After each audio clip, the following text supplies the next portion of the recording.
Hello, everyone. It's Dr. Julie, and welcome to another podcast for our Body MD series. We are continuing to learn and think about ways that our mindset helps us achieve our health goals. In doing this, we want to understand more deeply what parts of our thinking or mindset can hold us back from achieving our best health. Our podcasts continue to focus on considering ways to develop positive, optimistic, and healthy mindsets. Today, I want to consider ways that our thinking might get us trapped and feeling a bit helpless. Ways our thinking might even keep us feeling stuck or unable to be that healthy person that we dream of being. One of the goals that is so important to realize when considering barriers that we're encountering to our health goals is to consider if we sometimes are feeling very stuck in current behavior patterns or current thinking patterns because of things that have happened to us in the past. For some of us, what has happened in the past might be something incredibly personal, not a memory or an event perhaps that you've shared with many. It might be a very traumatic experience, such as abuse or assault or something else in our childhood. For others, what has happened in the past is something that was later in your life, maybe teenage or adult years.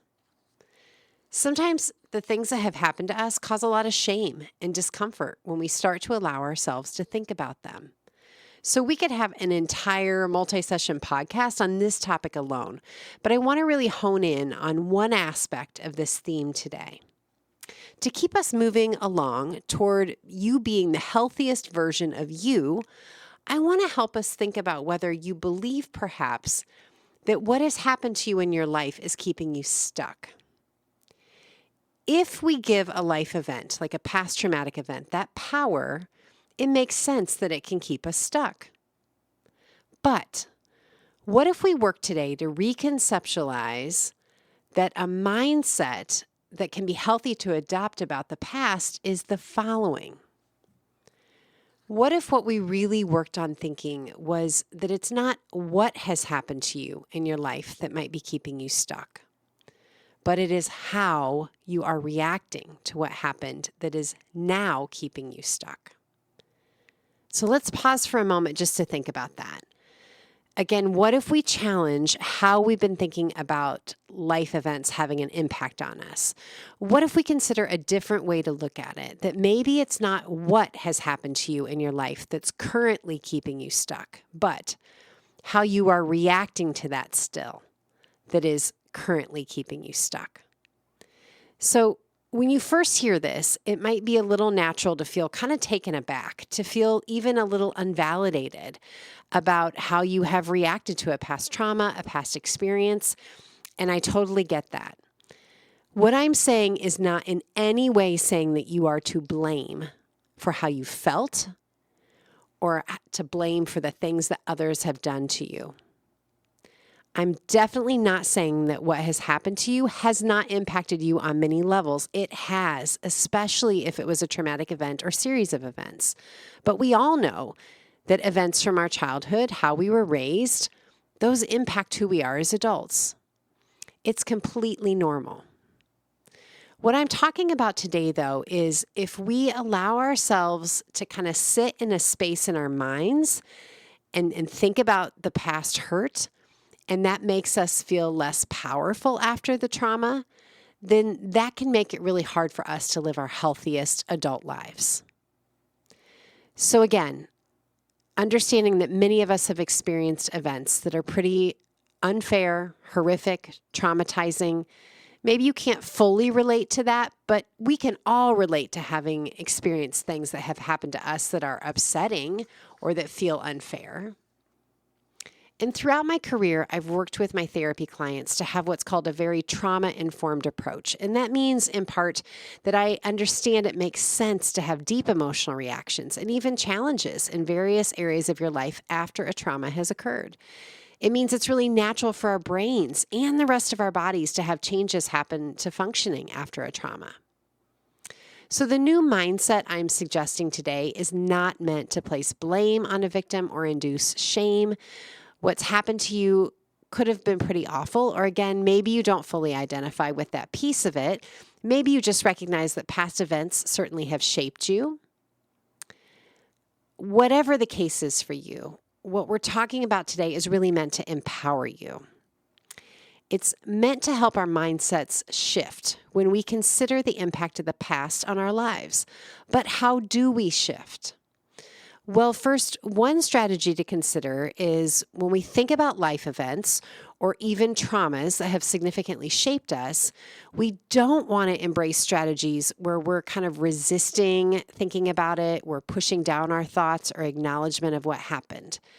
Instead, we want to be able to be at a point in our adult lives where we have developed a healthy story, or what I've sometimes called to clients over the years, a narrative to ourselves. And that narrative should be a story where we're able to say to ourselves what has happened to us, who was responsible for these wrongs, and how these past events have shaped our beliefs about ourselves, our ability to be okay in the world, how they've shaped our beliefs about relationships, or maybe just the world in general. So this development of a trauma narrative or development of a story about our past, this can be an in-depth process, one that can take a long time to create. And depending on what past experiences you believe have really shaped you, this work might be something you do pretty individually, or it might be work you engage in with the support of someone, like a therapist. But the most important thing here is that you're not avoiding acknowledging the past and the impact it has had on you. For years, I've taught about what research says the impact of trauma is on our thinking, our physical health, and our emotional health.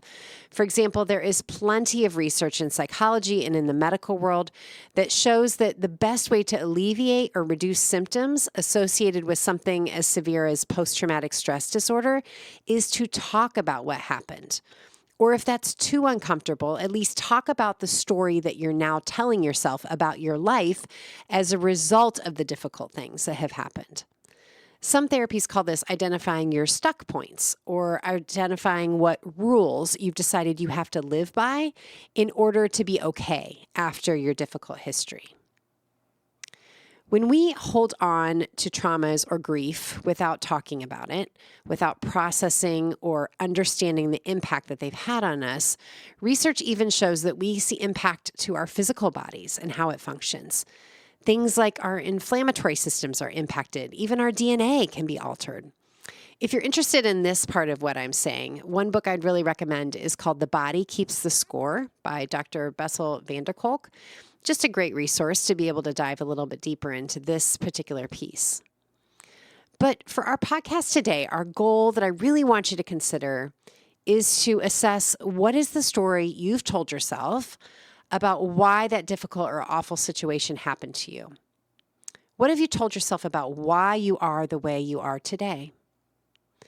And today I want to suggest what psychologists have suggested many times, that if you change the story you're telling yourself, you will change the outcome you see with yourself. So change the story, change the outcome. The people or the circumstances in the past that hurt you, they probably still aren't hanging on, thinking about you and being worried for you. You are the only one who can create change. You are the only one who can heal or shift. So how does your reaction to what happened to you get to start looking different today? How can you focus on having a different current reaction to what's happened to you in the past? Perhaps the reaction you've had to your difficult past situation has been necessary for you up until this point. But maybe what you're realizing as you listen today is that your mindset about who you are as a result of what has happened to you is blocking you from being the healthiest that you can be. Maybe it's blocking you from believing that you're disciplined and strong enough to make consistent daily changes to your life, or to make yourself physically and emotionally healthy. Maybe it's blocking you from believing you can be beautiful and strong. So I hope that after thinking about today's podcast, you're able to consider a little bit more about the story you're telling yourself about who you are. I hope you're considering the story you're telling yourself about why you are the way you are. Is there power you need to reclaim today? You are not a victim any longer. You are an adult with a full life story to create ahead of you. That story does not need to be defined or hampered by past situations or ways that you've envisioned yourself previously. So this week, I would encourage you, do some reflection, maybe even some journaling about the story you're telling yourself. It's not what has happened to you in your life that's keeping you stuck today. You can redefine the story of how you allow the past to shape your today and your tomorrow. Wishing you all growth and a deeper understanding of yourself.